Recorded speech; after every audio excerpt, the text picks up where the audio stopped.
Hello friends. तो last episode में आप लोगों ने देखा था कि डोफ्लामिंगो का सामना सांजी से हो जाता है। और आइए अब शुरू करते हैं। सांजी डोफ्लामिंगो के ऊपर हमला कर देता है, जहां पर सांजी पहले अपनी एक पैर में डिएबल जंबल चलाता है।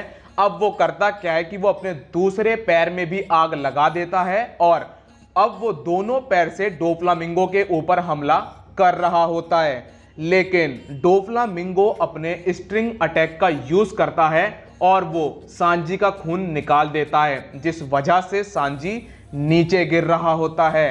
अब डोफ्लामिंगो सनी और जो सनी में साथी होते हैं स्ट्रॉ हैट्स के, उनको टारगेट कर रहा होता है।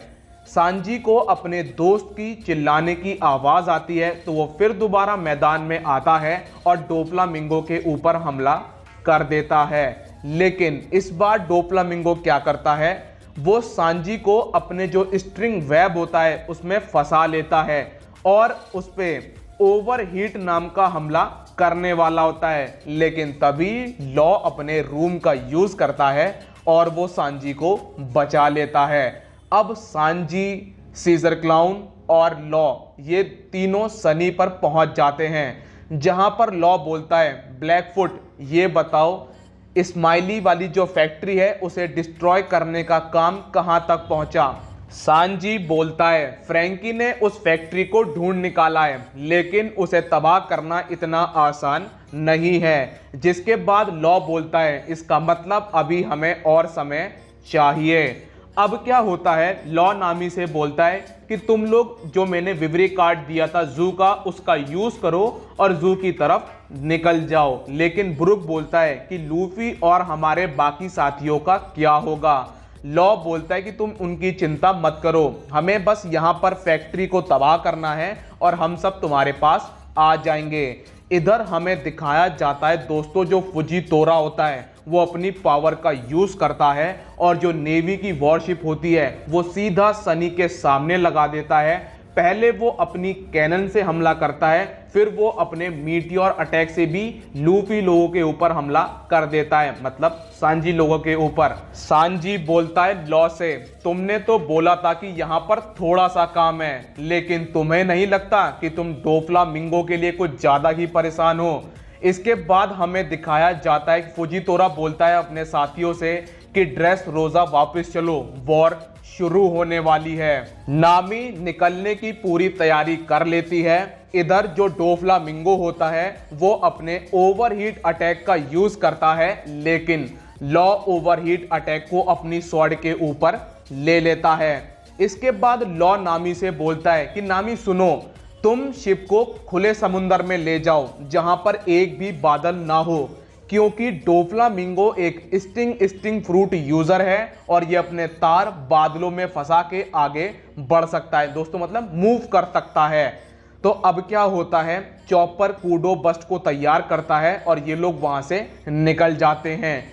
लॉ गियोला को लेकर वहां से निकल जाता है। इसके बाद हमें दिखाए जाते हैं जोरो और किनेमोन, जो कि क्लोजियम के सामने खड़े होते हैं और वो रास्ता देख रहे होते हैं अंदर जाने का। जिसके बाद जोरो की नजर बार्टोलोमियो के ऊपर पड़ती है और वो उससे सवाल पूछ रहा होता है, लेकिन बार्टोलोमियो की हिम्मत नहीं पड़ती है कि वो जोरो से ठीक से बात कर सके।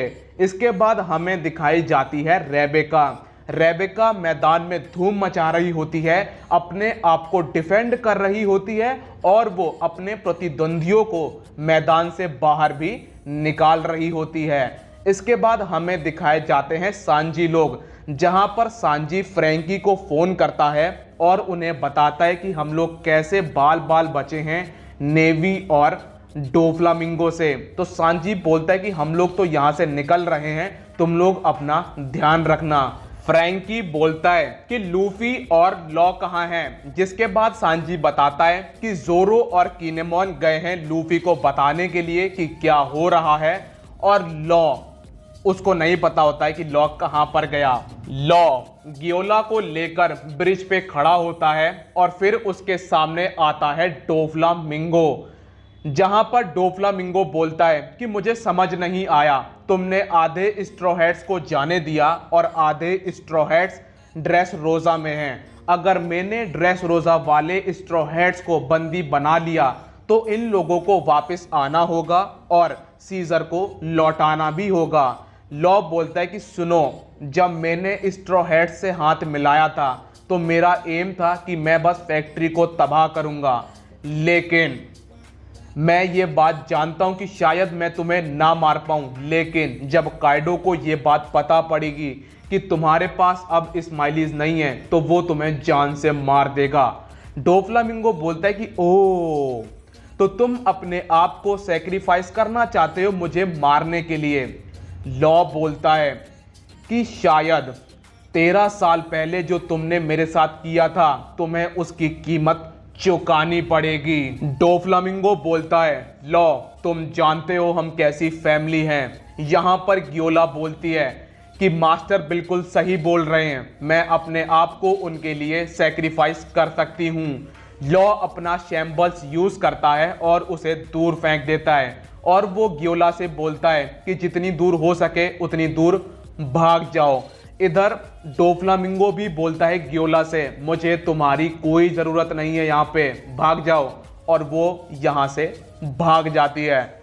इसके बाद लॉ बोलता है कि तुम अपना ट्रम्प कार्ड सीजर खो चुके हो और यहाँ पे तुम मुझसे लड़ाई करोगे, उधर जो तुम्हारी स्माइली वाली फैक्ट्री है वो भी तबाह हो जाएगी और यही तुम्हारा अंत होगा। इसके बाद डोफ्लामिंगो बोलता है तुम्हारे लिए मुझसे बैर रखना अनुचित है। इसके बाद लॉ बोलता है कि मैं इसी दिन के लिए जीता हुआ आ रहा हूं ताकि मैं उस इंसान का ड्रीम पूरा कर सकूं। और अब लॉ और डोफ्लामिंगो भिड़ जाते हैं। नामी ब्रुक से बोलती है कि अपनी निगाहें चौकन्नी रखना, और हाँ, अगर डोफ्लामिंगो आएगा तो मैं अपने वेपन से एक तगड़ा तूफान बनाऊंगी और जितने भी बादल हैं उन्हें हटा दूंगी ताकि वो हमारे पीछे ना आ सके। इसके बाद हमें दिखाया जाता है सांजी फ्रैंकी से बोलता है कि रॉबिन का ख्याल रखना और उसे बचाना भी, चाहे तुम्हारी जान ही क्यों ना चली जाए। इसके बाद सांजी चॉपर से बताता है कि रॉबिन ऊसोप और फ्रैंकी के साथ है। जोरो की थोड़ी सी टेंशन है क्योंकि उसका जो डायरेक्शन वाला है वो बहुत गड़बड़ है, लेकिन उसके साथ किनेमॉन है तो कोई दिक्कत नहीं होगी।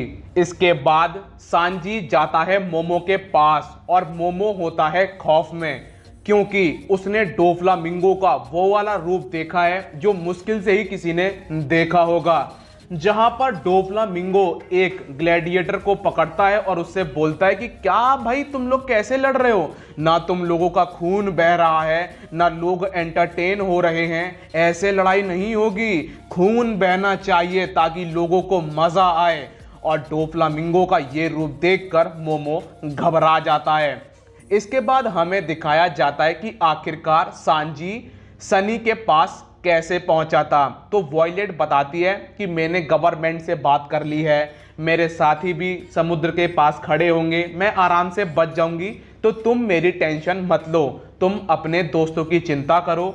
और वो उसे बताती है कि सनी कहां पर है, जिसके बाद सांजी अपनी एयर वॉकिंग करता है और सनी के पास पहुंच जाता है। इसके बाद हमें दिखाए जाते हैं जोरो और किनेमॉन, जहां पर जोरो बार्टोलोमियो से बोलता है अरे छुपो मत, जो तुम्हारे लूफी सेनपाई हैं हमें पता है वो क्लोजियम में लूसी नाम से खेल रहा है।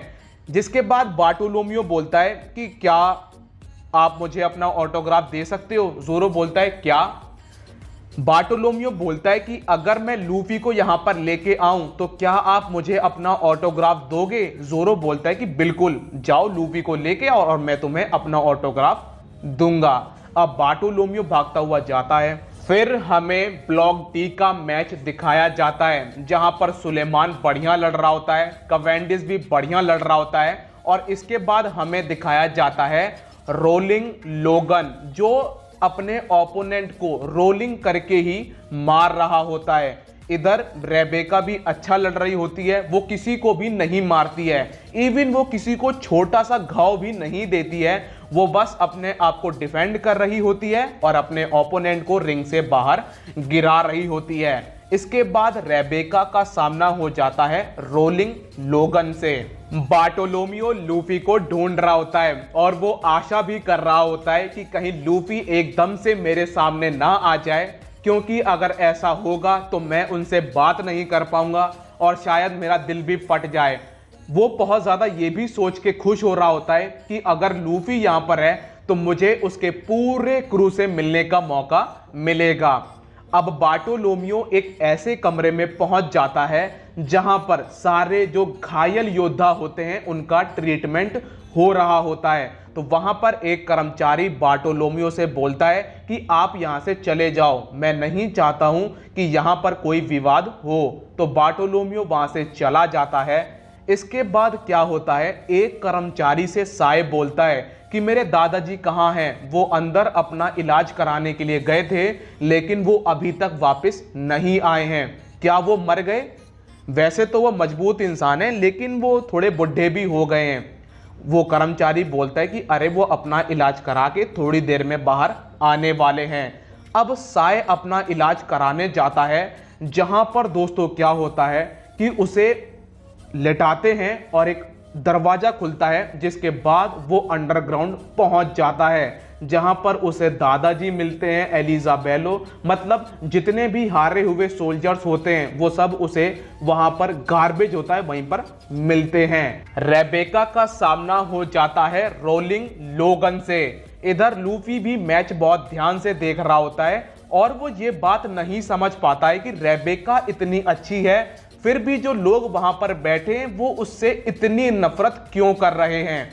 अब जो लूफी के पास जो घायल सोल्जर्स होते हैं वो बताते हैं कि ये बात हमें भी पता है कि रेबेका कितनी अच्छी है, जब हम लोग घायल थे तो उसने हमारा कितना ख्याल रखा था, लेकिन जो बाहरी लोग हैं वो उस रात को कभी नहीं भूल सकते हैं। और इसके बाद हमें फिर मैच दिखाया जाता है जहां पर रोलिंग लोगन रेबेका को पकड़ लेता है। लोगन रेबेका को मसलने वाला होता है लेकिन तभी अगीलिया आकर उसे बचा लेती है। अब लोगन का सामना अगीलिया से हो जाता है और लोगन अगीलिया पे भारी भी पड़ता है, लेकिन रेबेका अगीलिया का सहारा लेकर बहुत आराम से हरा देती है लोगन को। इसके बाद हमें दिखाया जाता है लूफी और वो सोल्जर से बोलता है, मतलब जो घायल ग्लैडिएटर्स होते हैं वो उनसे बोलता है कि यहां से मैच देखने में मजा नहीं आ रहा है, मैं बाहर जा रहा हूं। लूफी बोलता है लेकिन मुझे एक बात समझ में नहीं आ रही है, ये कंट्री देखने में तो बहुत खुश नजर आ रही है लेकिन तुम्हें देखकर ऐसा नहीं लगता है। अब वो जो ग्लैडिएटर होता है वो बताता है कि सुनो, डोफ्लामिंगो की जो बात मानता है वो विनर है और जो उसकी बात नहीं मानता है वो लूजर है, जैसे कि वर्ल्ड गवर्नमेंट करती है। दोस्तों जैसे एक कमरा होता है, कमरे में पड़ी होती है गंदगी, अगर आप गंदगी को हटा दो तो कमरा साफ दिखता है, वैसे ही डोफ्लामिंगो भी करता है। जो लोग उसकी बात मानते हैं वो उन्हें अपने पास रखता है और जो लोग उसकी बात नहीं मानते हैं, जो उसके खिलाफ होता है, वो उन्हें उठाकर गंदगी में डाल देता है, जिस वजह से ये कंट्री देखने में बहुत अच्छी लगती है। इसके बाद बार्टोलोमियो को लूफी मिल जाता है। मिलता हूं नेक्स्ट वीडियो में, जब तक के लिए अपना ख्याल रखिए, कोरोना से सावधान, गुड बाय।